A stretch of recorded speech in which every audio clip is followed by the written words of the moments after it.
So, good morning, everybody. My name's Neville Richardson from Sealord. I'd first, as is our tradition, like to say a few words.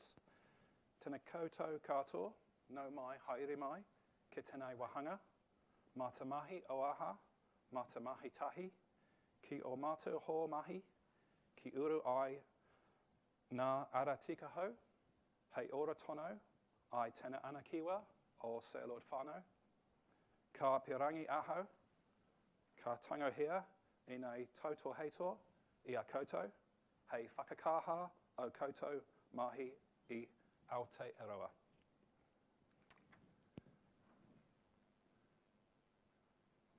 So, I've been with Sealord as the IS manager for about 18 months now.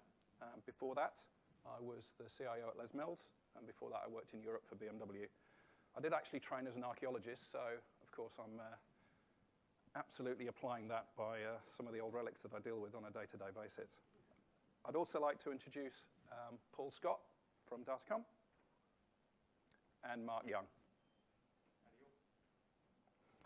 So in our presentation today, I'm going to give you some background as to Sealord and how we are really looking to leverage the full Microsoft stack and gain really business process as a service over the next 5 years, how we've used standard CRM functionality, and how we are actually leveraging Windows 8 for the uniqueness that we need within our business. And then Paul and Mark will actually go on and discuss how they did the solution for us. So who are Sealord? Well, for those of you who don't know, we sell over $600 million worth of seafood in more than 30 countries worldwide. We employ 1,100 people here in New Zealand and another 400 offshore. And it includes locations in Australia, China, Argentina, Hong Kong, the UK, and the USA. We're owned by Aotearoa Fisheries Limited, a Maori business, and also Nisui, a Japanese seafood company, so we're 50-50 owned. We also do consider ourselves very much as guardians of the sea, so ensuring that everything that we do is sustainable for future generations. So what are we doing in Sealord IS? Well, we're like any other IS department. You know, we've been traditionally seen as those folks off the side that do some IT stuff for the business. You know, quite often the business would have come to us in the past and we go, oh, we'll give you that. You know, do you want chips with that? And that's about it.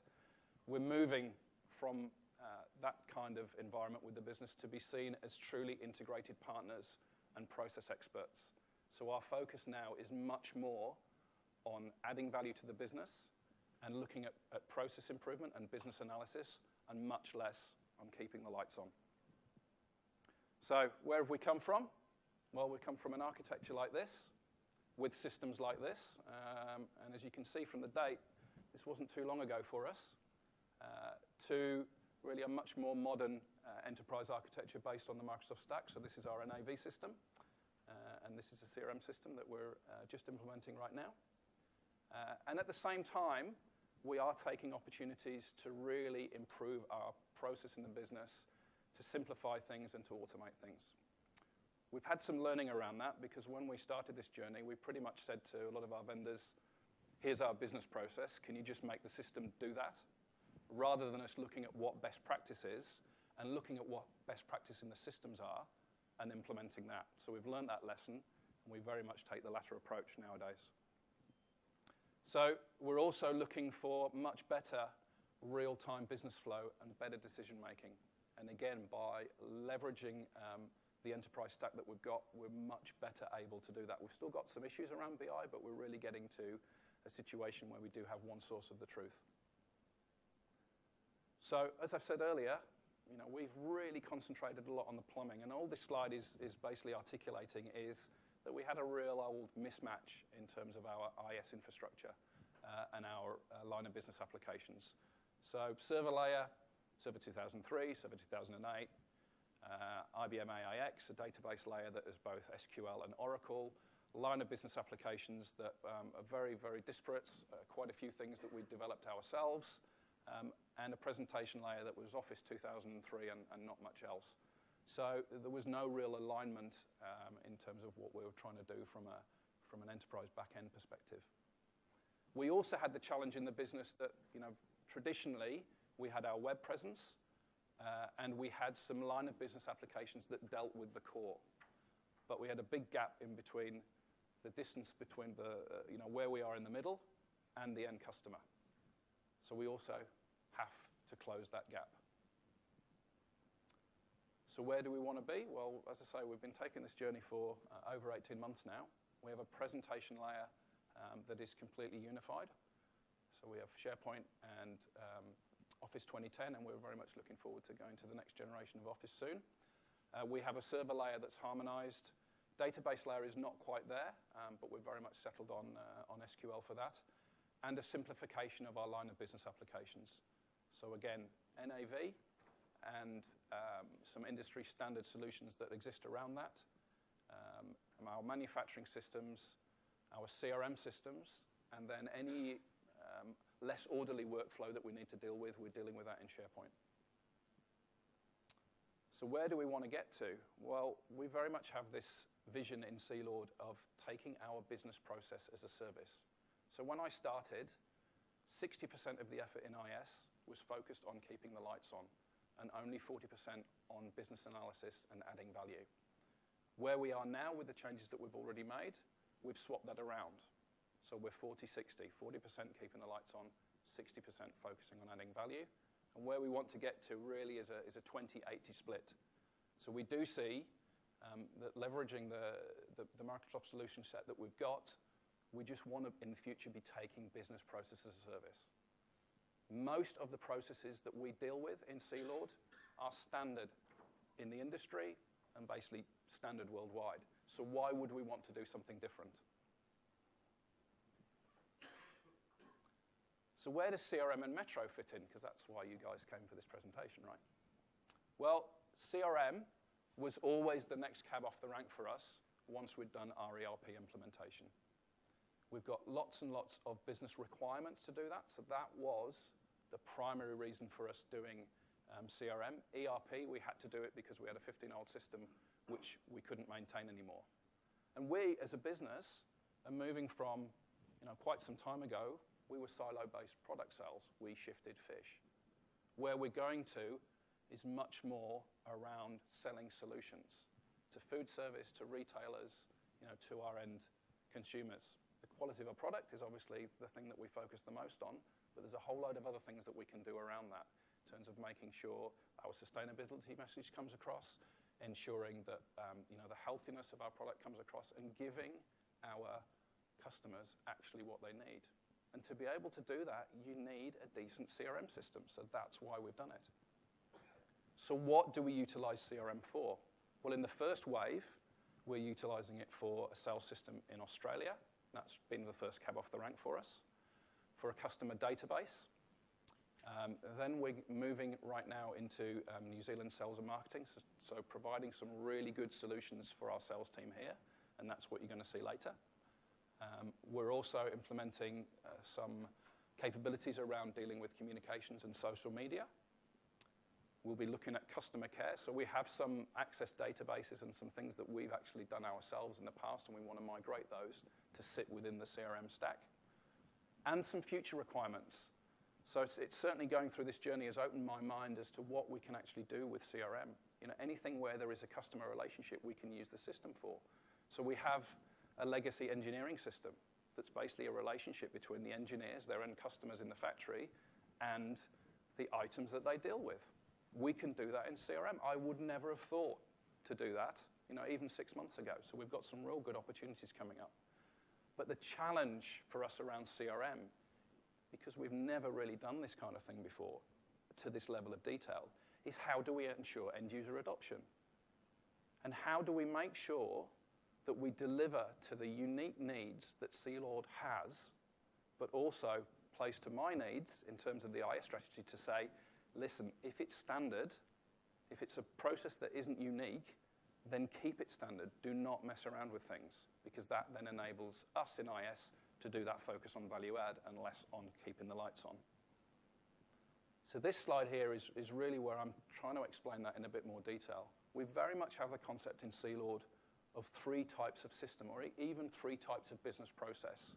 We've got those that are systems of record. We don't have a single unique process that relates to system of record. So why on earth would we design something that's unique to Sealord? And the answer is, of course, we shouldn't and we won't. So around our ERP system, it's very much vanilla. It's very much a system of record.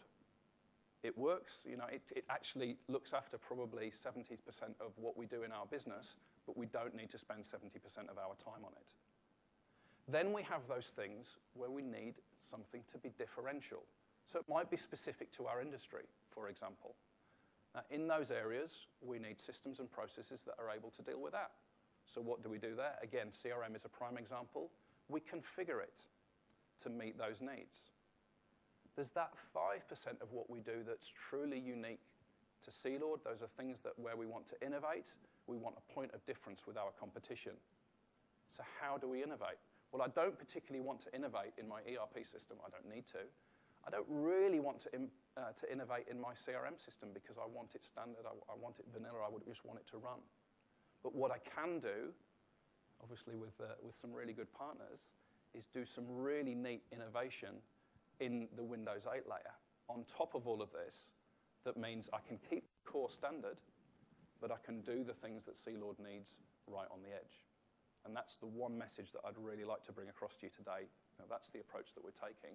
And because we're pretty much wedded to the Microsoft roadmap, we're really seeing opportunities to be able to do that.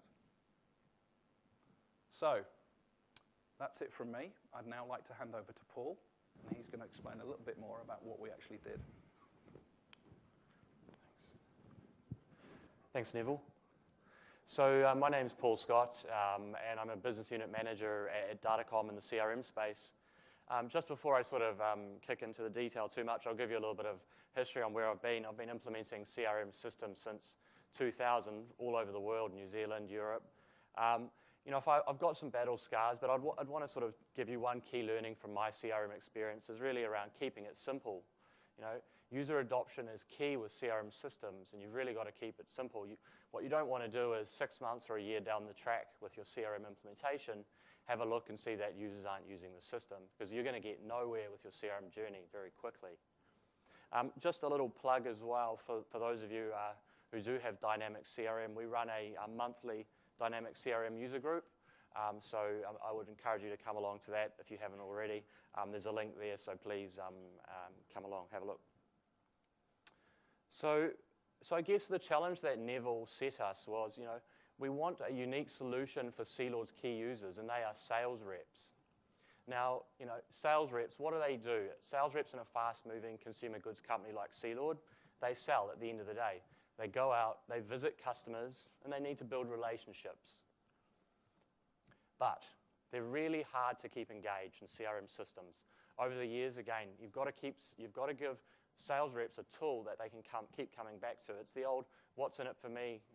If you don't give them something useful, that's something for them, then they're not going to actually come back to the system. So we wanted to have that in mind when we were actually designing this solution.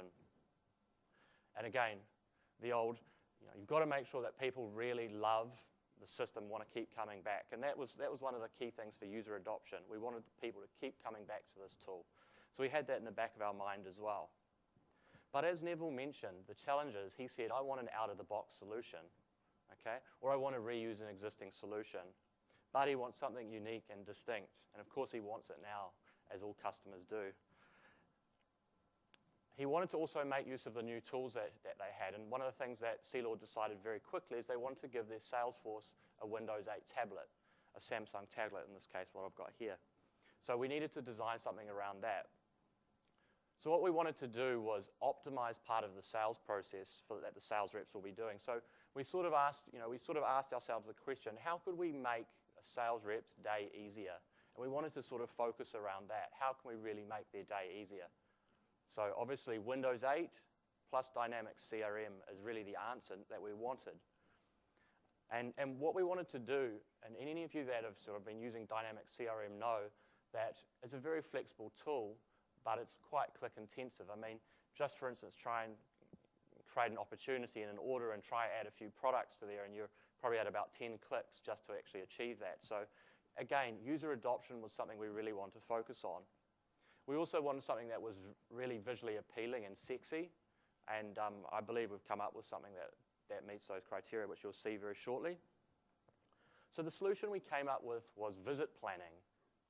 So essentially, salespeople, they want to spend more time with their customers. Before they can do that, they actually have to prepare to go and meet them. So Sales 101, you've got to be prepared for your sales calls when you go and visit your customers. If you're not, you're not going to look well in front of your customers, and you're not going to get more out of the visits that you actually want to. So we decided to optimize their visit planning, as I mentioned. So what we wanted to do was provide a tool that enabled them to prepare effectively for those calls in the car, in their home before they went out in the morning, or maybe sitting in the aisle of the supermarket, as it might be. Effective planning enabling them to increase their sales and improve their relationships with their customers. So we all know that dynamic CRM, if you've been using it, is a really flexible tool. You can add new fields, you can add new entities related to a customer, you can build it out and capture all sorts of information. But how do you actually consolidate it all to bring it all together? So again, if you were actually to have all of those multiple entities all related to a customer, how do you actually bring them all together in one screen? Now, yes, I hear you say dynamic CRM has got dashboards, it's got reporting, it's got subgrids, all sorts of things like that. So you can start to bring all of that information together easily, but it's still not seamless. So our goal that we set out with was to bring together all of the relevant information for a customer visit into one application that the salespeople could easily prepare for. It had to be seamless. It had to have the Metro flavor and UI. It had to be collaborative and sexy. We want the sales guys, when they're in a supermarket or wherever it might be, talking with a customer, we want them to be able to have the tablet there with them and have some relevant information they can actually share with the customer to help them sell. So we went on the road and we did a little bit of research, and we followed one of the sales reps around for the day. We had a look at how they did their planning, and so we used that to input into our design process, so that was really key. Okay, at this point I'd like to just bring Mark up as well, and so we're going to start off with the demo of what we've actually put together. Right, just hold on one second. So before we sort of get in and have a look at the Metro application that you're all dying to see, I sort of wanted just to reflect back, because one of the key reasons we're actually doing this was around user adoption. So I wanted just to reflect on CRM and just go into CRM and just take a couple of minutes to show you how you might actually do some of this planning if you're actually using dynamic CRM in the web browser, before we actually show you the Metro application.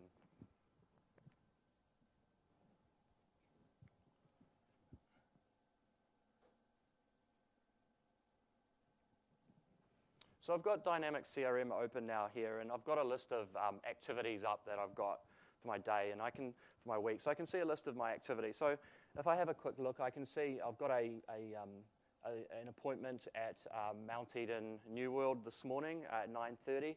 So if I want to do some planning, for instance, I can double-click and open that up and start to have a look at a bit more detail. So I've got my appointment form that opens up, and I can see when this is, and I can see some of my agenda. I can see I've got a weekly visit, and I've got some tasks there. So that's quite nice. I can see that high-level detail, but not enough really for me to prepare to go and meet with my customer. So now I've got to sort of click into the customer record, open that up in the account, and I can see some information about my account now. I can see where it is. I can see that John Stanton is the primary customer there. And that's all good and everything. So again, but now I want to know who are all of the other contacts in that account. So I can click there and I can see that.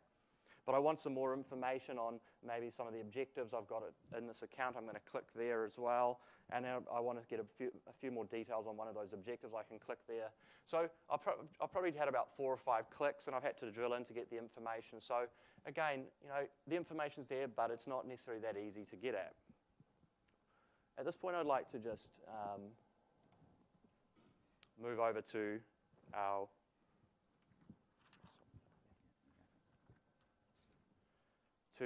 Metro application. So I'll just start out giving you a demonstration of this. So as you can see, we've got the Windows 8 home screen up here.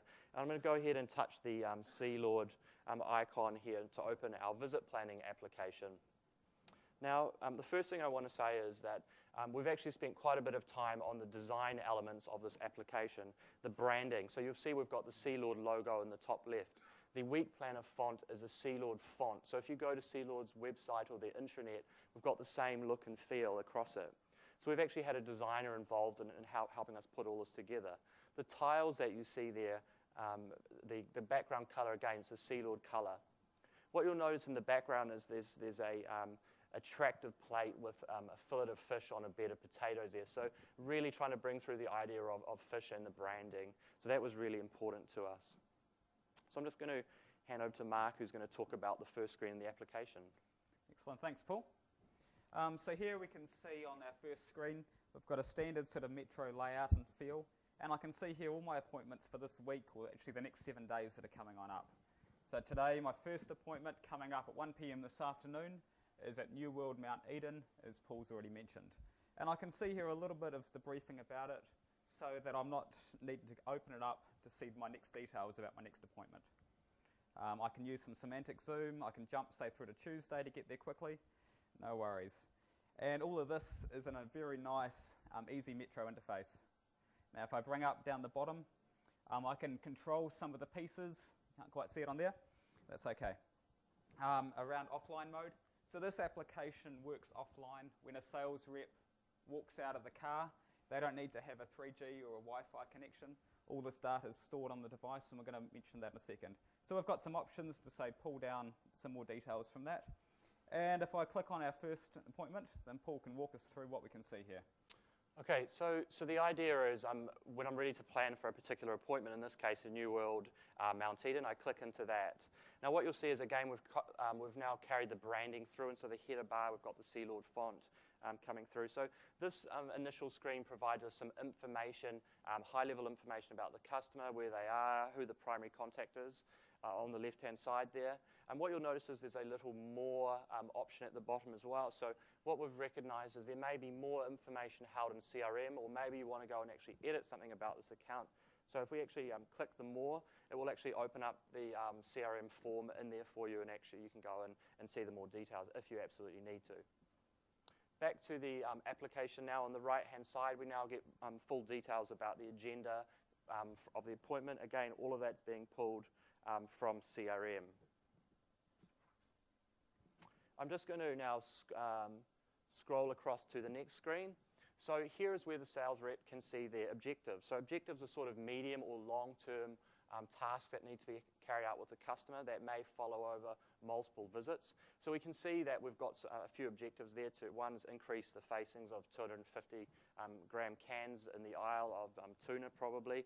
And we can see that one of the objectives around hoki fillets is already completed as well. So we're actually going to come back to the screen at the end when we'll talk about it a little bit more. Back to you, Mark. Cool, so moving on, here we've got a list of all the people that are involved in this organisation. Paul showed a little bit of this in CRM before, but here we've got a much easier view of them. And we're even pulling through photos, which we've stored in CRM against each contact. So I can get a quick overview of all the people. I can see some more details about them, their phone, their email, follow up straight from there, and jump in through.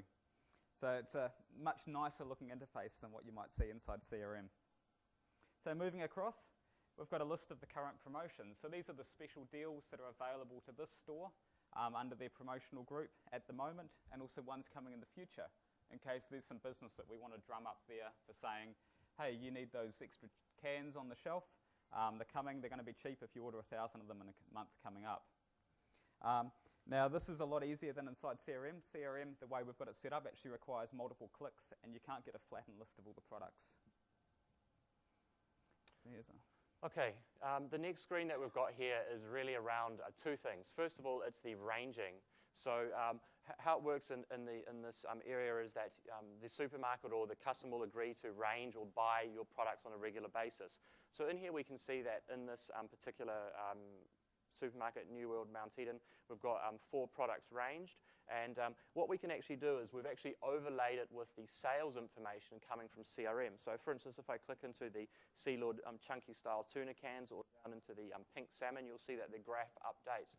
And that's showing us our sales volume for that product in that store by month. So it's a really good tool to have in front of the customer. So you can see in there, sales were down in April, May, June, and we've done something amazing, and the customers bought a huge amount off us in August. We've also put in there some nice information for them, such as when the last order happened and the amount of it as well.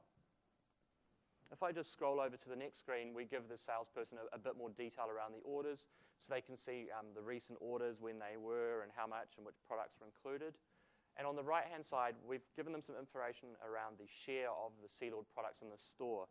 So, for instance, we can see by volume there that the red salmon accounts for 50% of the sales that we're selling into this supermarket.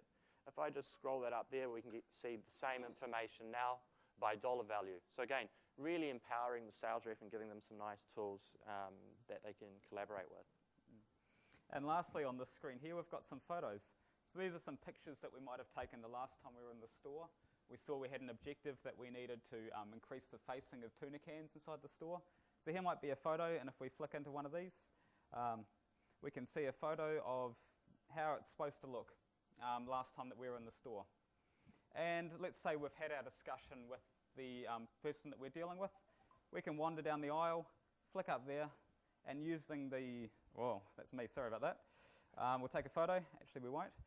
So we'll get out of there, and we're able to go into the aisle, use the capability that's on the device, and upload that photo back into CRM for next time. So the next time we're in the shop, we can see if we did actually improve the facings, or how we worked with that. Just moving back to the objectives and talking about this uploading down and forth from CRM. So if we just go back to the objectives part of this, as mentioned, all of this data is live from CRM. There's no smoke and mirrors here. We're all pulling it all through, even the images and pieces. So let's go to our objectives. Let's say we've had our meeting with our contact inside the store, and we're going to increase the facings of 250 tuna cans. So I'm just going to click on the button there, and this, you might have seen a little swirly logo on the bottom, gets pushed down to CRM immediately. So if we just switch back to CRM, So here we've got our objective record in CRM, and I'm going to go and just refresh that, and you can see it was in progress, and you can see now it's been completed. So we've actually implemented both directions, and that's an area of development that this application will have in the future, as we'll get more of the two-way capability in terms of updating data happening as well.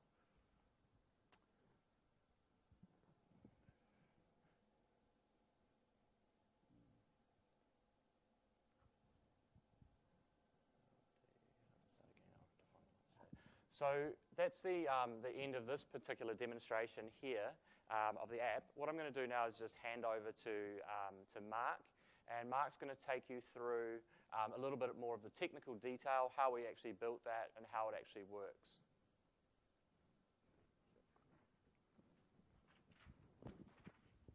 Thank you, Paul. So just while I'm bringing this up, as mentioned, my name's Mark Young. I'm a solution architect and general code monkey over at Datacom. And I've come from an application development point of view. So I've built both Windows and web apps, mostly for large customers. So just while I get our slides back in, apologies for this. And back on the main screen. Just to get a feel for the room, can we do some hands? How many here are developers? Okay, it's a good number. Sales consultants or CRMs at a business? Okay, so I'm going to probably be dealing this mostly to the developers, but it's not going to be too technical a presentation, don't worry about that. So just to give you an idea of where we're going, I'm going to give a quick overview of the approach we took in building this application. I'm going to look at some technical details about how we got CRM and Windows 8 to talk together, and then I've got a couple of coding demos, so we'll just see how the time goes with those. So how did we do it? Paul came to me and said, Mark, we need an app. We've got no time, we've got no resources, and we've got no requirements. Do you want to do it? So me being the optimistic developer that I am, said, no worries, easy. But we did have a challenge. So this is an integration project, and normally in integration, the integration piece is always where the issues come up. We didn't have time to work out and to go through with a full analysis of where's the data, what service calls are we going to need, how does this map to what we want on the front end. We didn't even have requirements at the time. So the approach we took was, I was worried about the integration to begin with. So I wanted to gain some confidence that both CRM could expose data to us and that using Windows 8 we could consume it. So I did a little bit of work, established that yes, we could do that. And then once that was done, we parked all of that and said, no, let's just look at the UI. So we started off from Visual Studio, and we said File, New Project, and we designed our UI inside the application by building it. So we were able to build a real interface fast. We didn't start with Photoshop mock-ups. We were able to build our mock-ups inside Visual Studio. And because we hadn't gone and looked at the data yet, this was flexible. We were able to change it.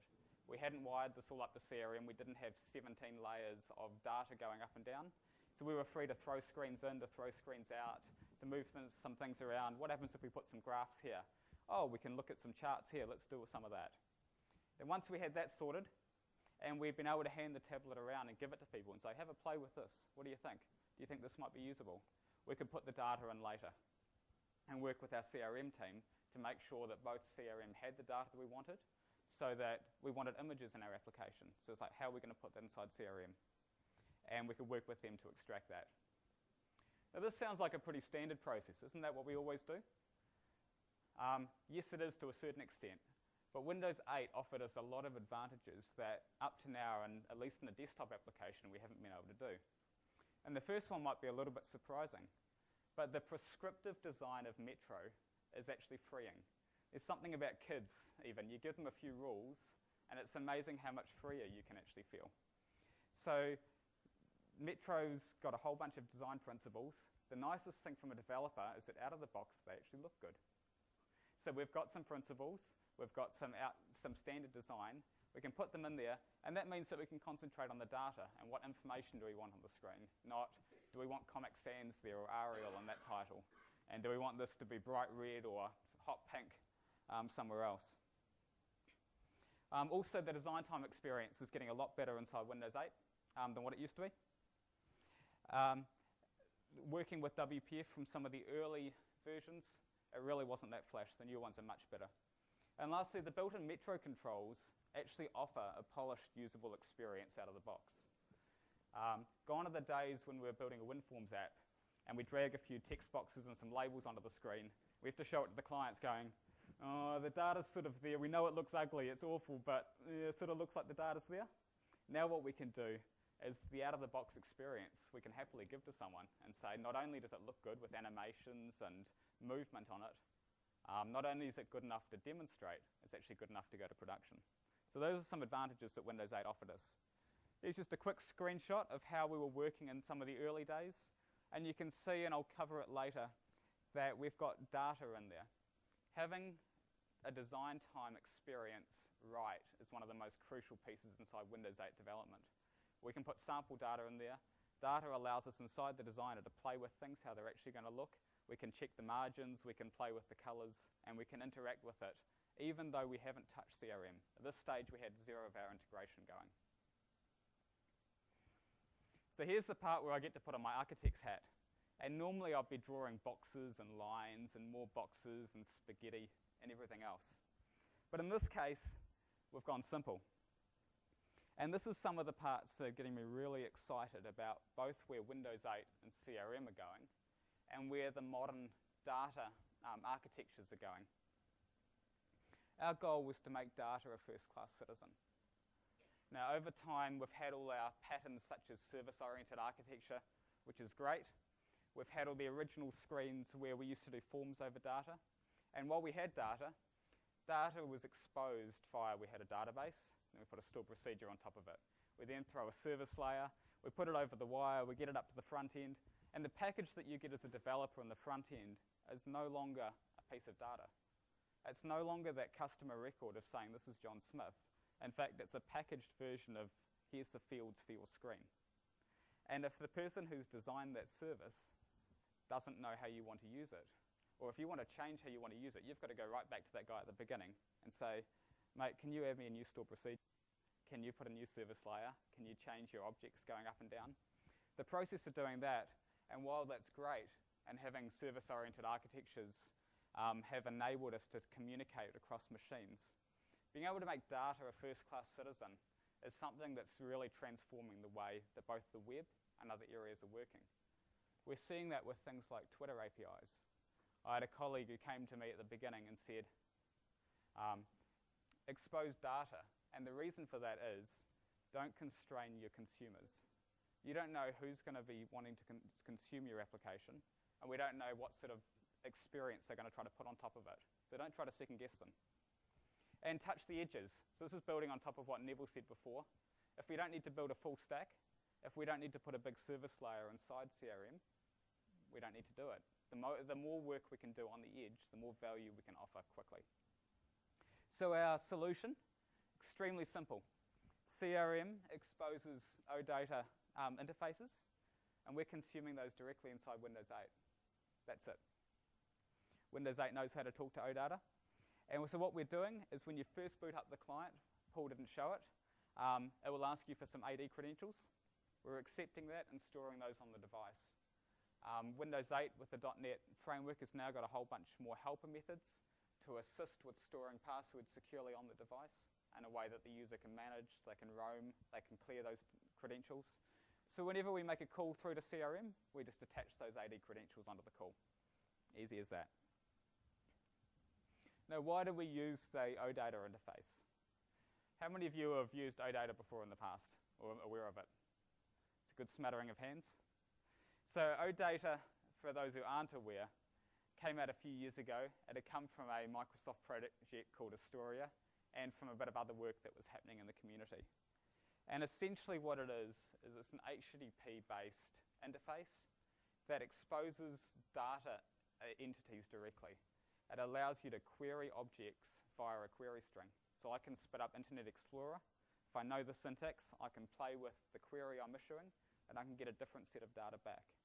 This is extremely useful, as we'll see with things like caching and other things in the future. But what this does, as mentioned, is it ensures data comes first. We're not talking to services and specific pieces that a designer in the back end 7 years ago when they first built the system thought up. We're able to talk to the data that's actually there on the fly.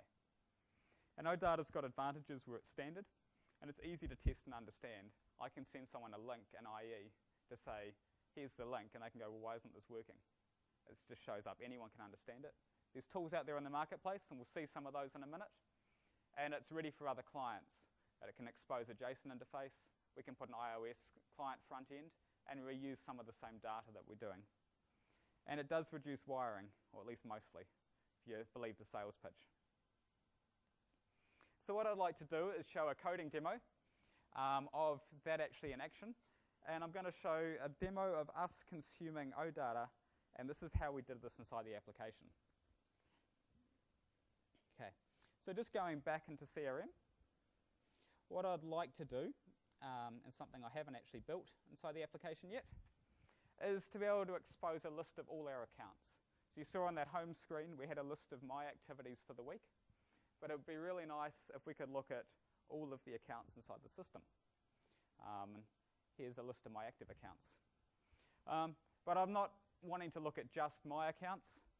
What we'll do, at least for this demo, to show you a few things, is I'm going to look at all the accounts, and we're going to look at the ones who are linked to a channel, and we're going to group them by those channels so that we can flick to a screen and just see all our retail accounts that are currently active for us. So here's the screen channel that we want to get, and the object is an account. This is a standard CRM object. So what I'm going to do first is we're going to flick into a tool called LinkPad. And LinkPad is a tool that's an external tool that enables me to query these OData interfaces without having to jump into code. So I don't have to go into C#, I don't have to build a user interface to see what I can get back. Those of you who are familiar with SQL or coding, LinkPad's really nice. It lets me code in C# directly here. Now, I've already linked this up.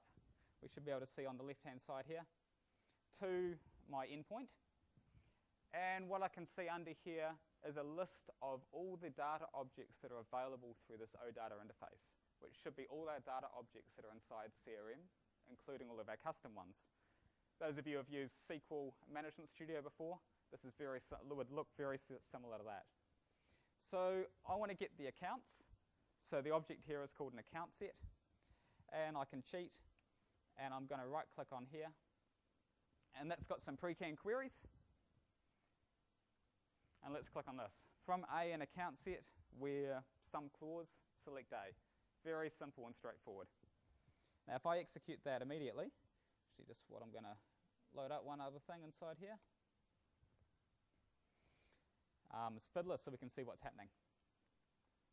I am a real developer, don't worry. So from A, an account set, select A, hit F5. And down the bottom, this is going to take a while because this is going to pull back all the accounts inside the system. And we're going through the wireless. Is it going to work? Look at that. So I've got a list here of all the accounts in the system. And there's a whole lot of data. Now, that's not all that easy to read. And it's also all the pieces. So we want to filter that. Let's filter this first by that property called the channel. Now, I can look on the left here, and it can see all the properties that I've got. I could flick through my results just to see what values came back. Actually, here's the channel. And you can see that this first one has a name of retail. So let's just do a search for that. Where a dot channel is not equal to null. Hit F5. Here we go. So we've got 2 records coming back which have got channels in the system. That's probably not a good thing. Paul, are you able to try to plug in my power, just in case? It's inside the bag over there. Now, one thing we can do, I've mentioned before that this is an HTTP interface. We can see over here that here's the query that it issued. So I've got my back-end service. I queried for the account set, and I'm applying a filter saying where the channel is not equal to null. Nice, this is just a pure thing. And to prove this in action, I'm going to copy that, and I'll flick back into IE, open a new tab, and I'm going to paste that into the browser. And here's the data that came back. I can give that to anyone. So this is extremely powerful. Just to finish this off, I don't actually want to get everything, so what I'm going to do, thank you.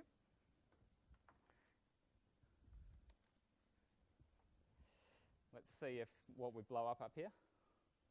If I get electrocuted, talk among yourselves. There is a risk that the power might cut off when we plug this in, you realise. I did have full power before. So I didn't want all those fields. So let's just select a subset of the fields here. Fingers crossed. And I'm going to select back name and channel name. So what I've done here is I've filtered this. We can see that the query's been changed. So the query only includes those 2 columns. And as the results coming back, we can see that we've got 2 accounts. We've got New World Mount Eden, and we've got a test account, and that power hasn't worked. So we'll see. Fingers crossed that we can get through the presentation. We've got New World Mount Eden, and that's got a channel of retail. And I've got a test account, which is set up to a food service distributor.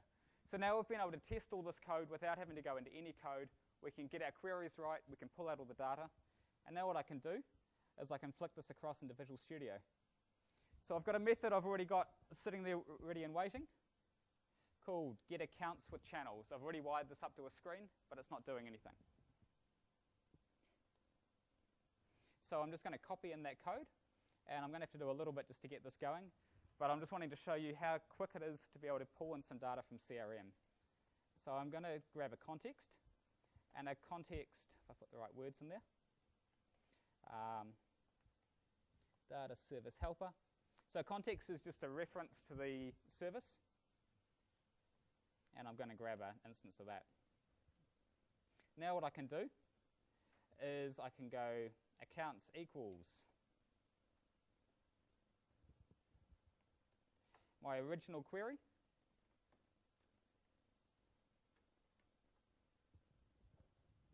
Thank you. Let's just try that one. No, that's the wrong size adapter. No, it's not. Well, it's not showing up. Okay, keep going. So we're grabbing the accounts. We've got our original piece, and I'm just going to pull that out. Await accounts. So now that should be a list of accounts. At least it would be if I actually queried it.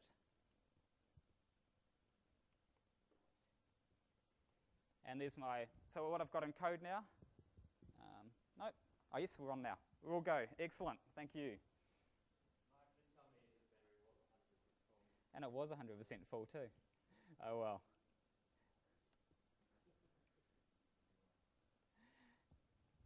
My battery did used to work. So what I've got here is I've actually got an error, but that's okay. Only because I put the brackets in the wrong spot. So let's just ignore that. So we can take that link piece, we can throw it into code, and now what we've got is we've got a list of accounts.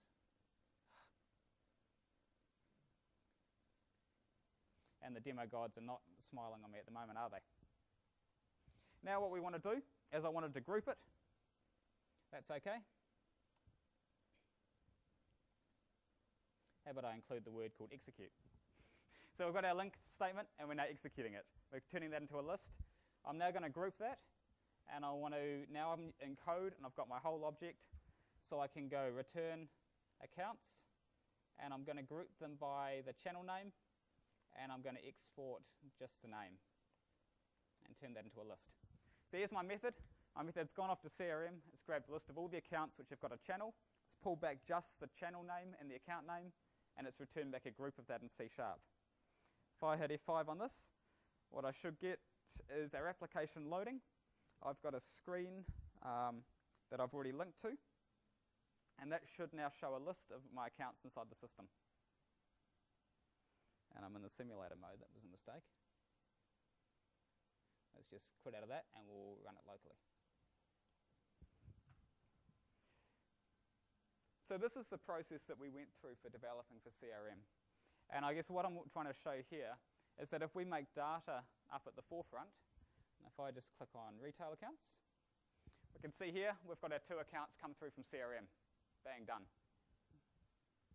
So what I'm trying to show here is that if we make data up at the front, oops, if I go back to the right screen, what we're able to do is not constrain what developers are doing, and we can very quickly turn it on with a Windows 8 application. Now, just some of the other points I might quickly go through. Offline strategy. So for us, offline was very important. We wanted to develop for a mode in which sales reps are on the road, and they don't always have a data connection. And the new .NET 4.5 made that very easy to work with. How we did it was we used the isolated storage on the device to act as a cache, and our queries were all going through that cache. Now, because we're using OData, the URL acts as the query string, which always returns the same set of data. Because of that, we can use that URL as a key for the cache. So very simply, every time we go out to OData, we check if we've already got a response for that in the cache, and if we do, we flick it straight back up. This has 2 benefits. One is it helps the application perform faster, normally, and 2, when they're offline, if there's something in the cache, they get that piece of data. So we're not having to build 2 different systems, one for runtime performance and another one for offline. It all comes free as part of that. And the actual strategy we've done is quite nice. What we do is we pull data from this cache, and then we asynchronously go off and say, now fetch it from CRM later sometime. When that data comes back, which could be 1 second later, it could be 30 seconds later, we update the screen at that point. So it means that as soon as you open a screen, even if the cache is expired, you see data. And then maybe 30 seconds later, that data gets refreshed. It's a really nice looking interface. It works really, really well. And the XAML bindings, etc., help with that. Just a couple of points about Windows 8 development and our experiences here. I've mentioned this before, but I can't iterate it and emphasize it enough, that the design time experience is really, really important. When we were doing that, and I'll show you this in a second, hang on time, we built up sample data to look like what we expected CRM to look like when we were designing our screens. This meant that we could play with things and we could get it all running without having to hook anything up to CRM. Good coding practices still apply. So this might be a thin client front-end hacky sort of thing on the side that doesn't touch the full system. But the more we can break pieces down into chunks, the quicker they can move and change. And I've got just a couple of links to some frameworks that you can use there. These are for front-end Windows 8 development. So I'll just quickly, for 2 minutes, just show that design time experience happening. So going back to the screen we had before, I'd actually already built a design time for that before I did any of that code in the back end. So just looking at this XAML, this came out of the box by clicking File, New Item. There's a whole bunch of data. And you can see that I've bound that up to a set of sample data, which I can actually open up.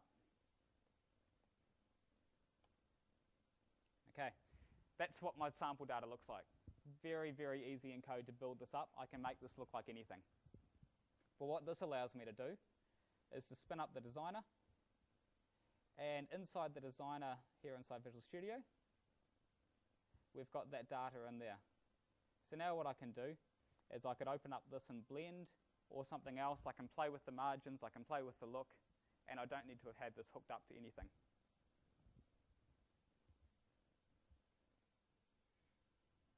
So I'd like just to hand back to Paul, and Paul's going to come and wrap up just some of the pieces that we've talked about this morning and some of our learnings. Yeah. You want to stay up as well, because it'll be great.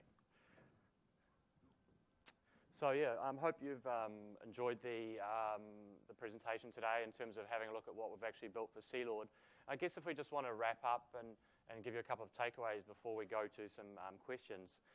Really user adoption is critical in CRM, and we recognize that straight away. And so that was really something that we had at the heart, so I encourage you to remember that. The second thing is providing the right tools, such as Dynamic CRM, together with Windows 8 to Metro to users, I think is kind of a new gold standard in a user interface on top of Dynamic CRM. And if you have to sort of take what you've sort of seen, we've shown you, and sort of go back to your old CRM, it doesn't quite look as sexy anymore, does it?